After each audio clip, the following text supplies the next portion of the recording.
ओम नमः शिवाय। राधे राधे। आइए सुनते हैं सातुड़ी तीज की कथा, पूजन विधि एवं महत्व। हरियाली तीज के बाद आने वाली सातुड़ी तीज सुहागिनों के लिए खास होती है।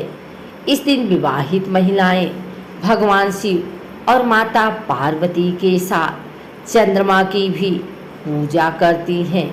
इसे सातुड़ी तीज, कजरी तीज, कजली तीज, बूढ़ी तीज या बड़ी तीज के नाम से भी जाना जाता है। इस दिन सुहागिन महिलाएं पति की लंबी आयु की कामना के लिए व्रत रखती हैं।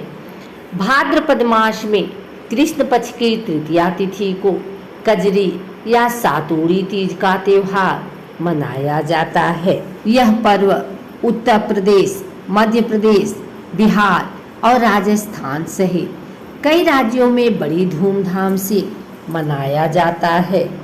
ज्योतिषाचार्य ने बताया कि हिंदू पंचांग के अनुसार हर साल भाद्रपद मास के कृष्ण पक्ष की तृतीया तिथि यानी रक्षाबंधन के 3 दिन बाद कजरी तीज मनाई जाती है। हरियाली और हरतालिका तीज की तरह कजरी तीज भी अखंड सौभाग्य की प्राप्ति के लिए रखा जाता है। इस दिन सुहागिन महिलाएं पति की लंबी उम्र के लिए दिन भर निर्जला व्रत रखती हैं और करवा चौथ की तरह रात्रि में चंद्रमा को अर्घ्य देने के बाद व्रत का पालन करती हैं। इस दिन शिव जी और माता पार्वती की पूजा की जाती है। मान्यता है कि सातुड़ी तीज के दिन विधि पूर्वक पूजा करने से भगवान शिव और माता पार्वती प्रसन्न होते हैं। ज्योतिषाचार्य ने बताया कि हरियाली तीज, हरतालिका तीज की तरह सातुड़ी तीज भी सुहागन महिलाओं के लिए अहम पर्व है। वैवाहिक जीवन की सुख और समृद्धि के लिए यह व्रत किया जाता है। इस व्रत को भगवान और शिव और माता पार्वती की पूजा करते हैं तो उन्हें अच्छा जीवन साथी और सदा सौभाग्यवती होने का वरदान प्राप्त होता है। माना जाता है कि इसी दिन माँ पार्वती ने शिव जी को अपने कठोर तपस्या के बाद प्राप्त किया था। कुंडली में चाहे कितनी भी बाधाएं क्यों न हो, इस दिन पूजा से सभी दोष नष्ट हो जाते हैं।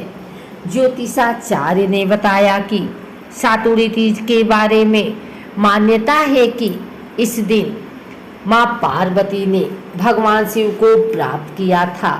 इसके लिए उन्हें काफ़ी कठोर तपस्या करनी पड़ी थी। बताया जाता है कि इससे उन कन्याओं को अच्छे वर की प्राप्ति होती है जिनकी शादी नहीं हुई है। हिंदू कैलेंडर के छठे माह भादों के कृष्ण पक्ष की तीज को सातुड़ी तीज के रूप में मनाया जाता है। इस दिन शादीशुदा महिलाएं और कुंवारी लड़कियां व्रत करती हैं, जो कि उनके लिए बहुत महत्वपूर्ण माना जाता है। महिलाएं व्रत रखती हैं, श्रृंगार करती हैं और शाम के समय शिव मंदिर जाकर भगवान शिव और माता पार्वती की पूजा अर्चना करती हैं। ज्योतिषाचार्य ने बताया कि सबसे पहले नीमड़ी माता को जल और रोली के छींटे दें और चावल चढ़ाएं। नीमड़ी माता के पीछे दीवार पर मेहंदी, रोली और काजल की 13 बिंदियां अंगुली से लगाएं। मेहंदी, रोली की बिंदी अनामिका अंगुली से लगाएं और काजल की बिंदी तर्जनी अंगुली से लगानी चाहिए। नीमड़ी माता को मौली चढ़ाने के बाद मेहंदी, काजल और वस्त्र चढ़ाएं। दीवार पर लगी बिंदियों के सहारे अच्छा लगा दें। नीमड़ी माता को कोई फल और दक्षिणा चढ़ाएं और पूजा के कलश पर रोली से टीका लगाकर लच्छा बांधें। पूजा स्थल पर बने तालाब के किनारे रखे दीपक के उजाले में नींबू, ककड़ी, नीम की डाली, नाक की नथ, साड़ी का पल्ला आदि देखें। इसके बाद चंद्रमा को अर्घ्य दे। ज्योतिषाचार्य ने बताया कि यह व्रत सामान्यतः निर्जला रहकर किया जाता है। हालांकि गर्भवती स्त्री फलाहार कर सकती है।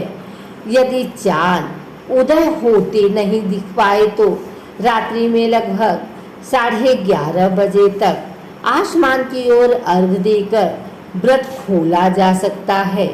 उद्यापन के बाद संपूर्ण उपवास संभव नहीं हो तो फलाहार किया जा सकता है।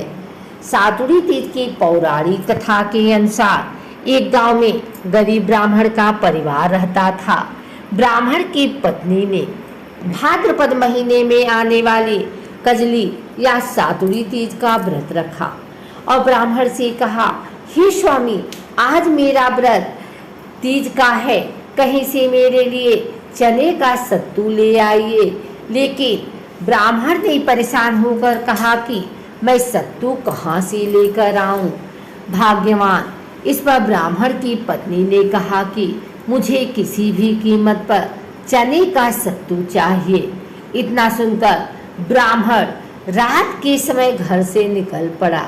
वह सीधे साहूकार की दुकान में गया और चने की दाल, घी, शक्कर आदि मिलाकर 1.25 किलो सत्तू बना लिया।